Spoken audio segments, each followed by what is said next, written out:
daripada Nabi sallallahu alaihi wasallam dia kata, Nabi bersabda, la tu'zi imra'atan zawjaha fid dunya. Ni orang perempuan kena dengar. Jangan marah saya baca hadis. Apa dia hadis ni kata? La tu'zi imra'atun zawjaha. Kalau ada mana-mana isteri yang menyakiti suaminya,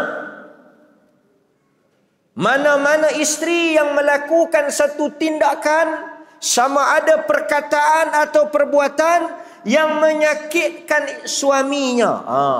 Tuan-tuan, saya bukan nak baca ni pasal saya lelaki, tapi dah hadis ni.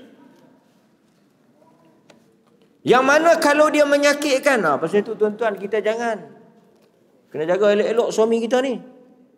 Kan? Nampak? Dia cengih dengan suami dia. Dia garang dengan suami dia. Pukul suami dia. Kan? Cekah suami dia. Tiba-tiba bila orang nak ambil suami dia, dia tak bagi. Di mana keadilan? Kan? Contoh. Nabi kata kalau dia menyakitkan, pasal itu tuan-tuan, isteri ni rezeki. Isteri rezeki. Maknanya macam kita dapat duit, kita dapat rumah, kita dapat kereta, kita dapat kerja, kita dapat projek, kita dapat isteri pun rezeki. Isteri pula kalau kita dapat, tuan-tuan, contoh. Orang tanya tuan-tuan, lama pakai kereta ni? Oh, alhamdulillah, kereta ni memang elok, jarang rosak. Minyak pun tak makan banyak. Servis pun tak payah. Spare part pun mudah jumpa. 15 tahun pakai ni 2-3 kali je rosak. Itu kereta. Ada siapa pergi tidur dengan kereta? Kita dapat kereta yang elok, kita dapat kereta yang baik, kereta yang berkhidmat untuk kita, kereta yang tidak menyusahkan kita, kereta yang membantu menyenangkan urusan kita, pun kita bersyukur. Apatah lagi kita dapat isteri yang berkhidmat untuk kita. Dan tuan-tuan, hari ini ada satu fahaman yang berbahaya. Satu doktrinisasi, satu perkara yang bercanggah dengan Islam apabila ada suara-suara sumbang, suara-suara yang menyeleweng, yang mereka duk kata kalau isteri berkhidmat kepada suami ni seolah-olah diperkudakan, dipergunakan, diperbodohkan, Tuan-tuan, sedangkan berkhidmat kepada suami termasuk di dalam ibadah, termasuk di dalam amalan salih. Kita berkhidmat kepada suami kita, kita memberikan sesuatu, menyenangkan dia, memudahkan urusan dia, merupakan ibadah. Kita boleh masuk pahala kerana berbuat baik kepada suami. Jadi kita jangan duk bodoh sangat. Jangan duk dengar sangat cakap lelaki hang. Astagfirullah. Nasihat daripada, ada orang nasihat macam tu. Ada orang nasihat dia tahan, jangan duk bodoh sangat, jangan duk dengar sangat cakap lelaki hang tu. Jangan duk ikut sangat cakap dia. Macam mana dia boleh pesan macam tu? Sedangkan agama suruh taat. Kalau benda-benda yang salah, benda-benda yang bercanggah dengan hukum syarak, benda-benda yang haram, memang bukan kata suami, siapa pun kita tak boleh ikut. Tetapi bila satu orang isteri, dia telah berkahwin dengan suami dia itu ibarat pintu syurga untuk dia. Ni saya cakap umumlah, suami perangai tak elok, suami perangai buruk, itu cerita lain lah. Tapi saya cakap ni dari sudut hukum agama.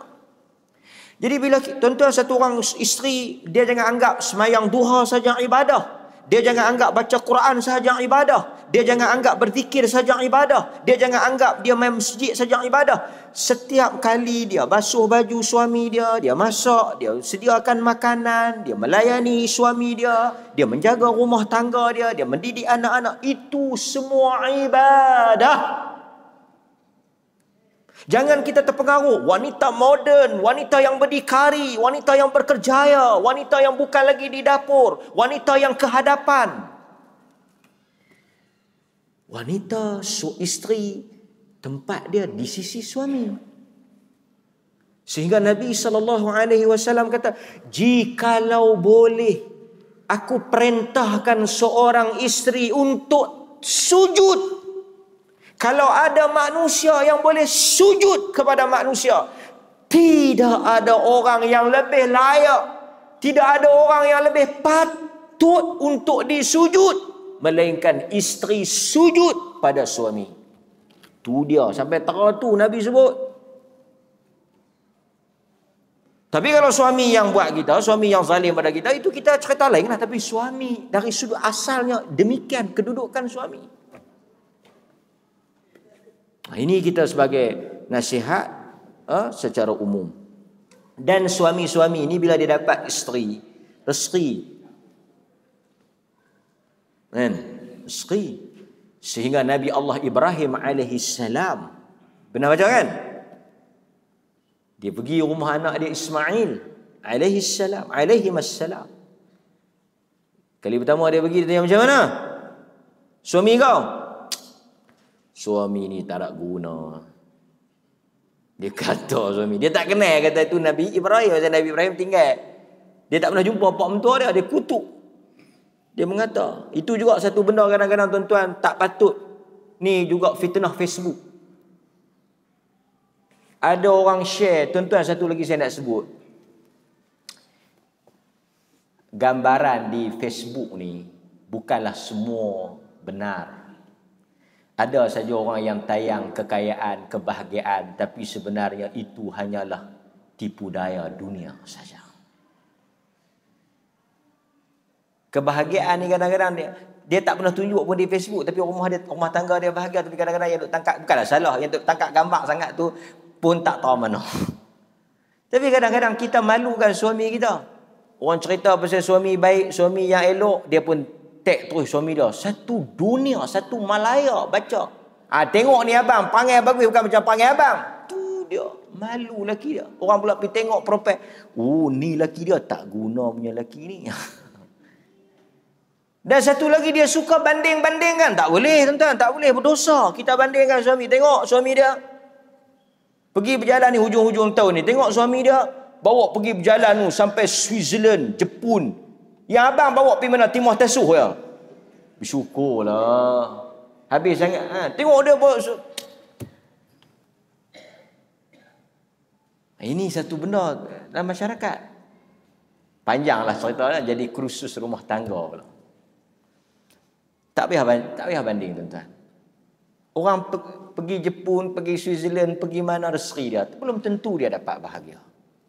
Kita kalau pergi berjalan dekat Kuala Perlis, tengok pantai Kuala Sungai Baru ditemani oleh mentarang, pun rezeki juga. Yang penting apa? Kita syukur dengan apa yang ada. Kuncinya syukur. Baik. Apa hadis ni kata? Jangan menyakiti suami dan pasangan kamu. Maknanya jangan sakiti laki dia lah. Jangan buat benda-benda yang menyakiti laki dia. Illa qalat zaujatuhu. Sebab apa? Kerana isteri suami dia di syurga. Di syurga. Katalah suami tuan-tuan ni, suami puan-puan ni, silap pula. Suami puan-puan ni ada isteri dalam syurga tau. Dia kata isteri dalam syurga apa Ustaz? Perangai lebih teruk pada Abu Talib. Abu Jahal. Tak apalah, ni saya cerita hak bagus.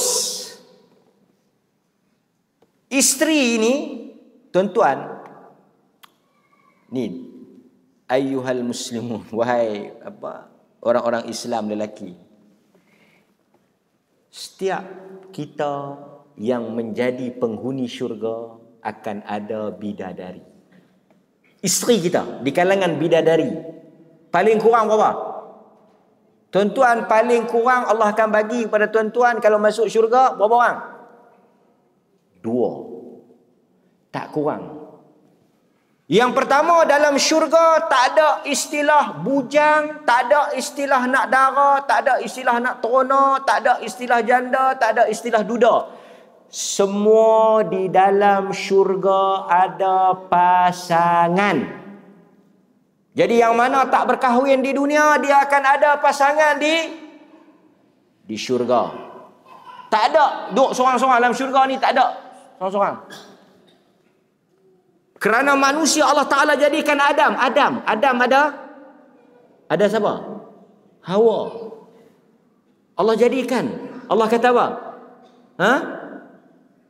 Allah kata daripada kamu dijadikan pasangan. Wa batha minhuma rijalan wa nisaa. Jadi kita semua ni orang laki-laki akan dapat bidadari. Jadi katalah tuan-tuan ni yang bagus, yang saleh, yang semayang apa semua ni ahli syurga. Lepas tu bini tuan-tuan ni cengeng, marah tuan-tuan, pukul tuan-tuan, jekah tuan-tuan. Di syurga di syurga tu kata apa? Di syurga kata la tu'dhihi, jangan sakiti suamiku. Dia kata jangan sakiti suami dia. Jangan sakiti suami dia. Qatalakillah, Allah Ta'ala akan membunuh kamu. Ada dia marah kan, marah. Jangan sakiti suami dia.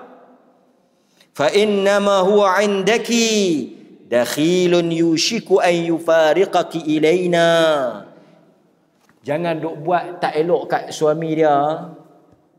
Dia hanya milik kamu di dunia. Dia akan kembali kepada kami bila dia masuk ke syurga.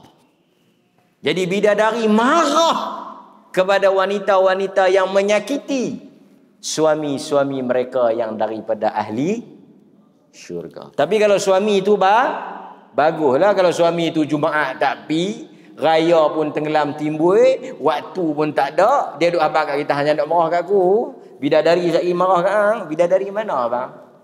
Bidadari pun tak kelapak kat abang. Jumaat pun tak ketahuan. Kita kena faham lah. Yang ni maksudnya suami-suami yang saleh.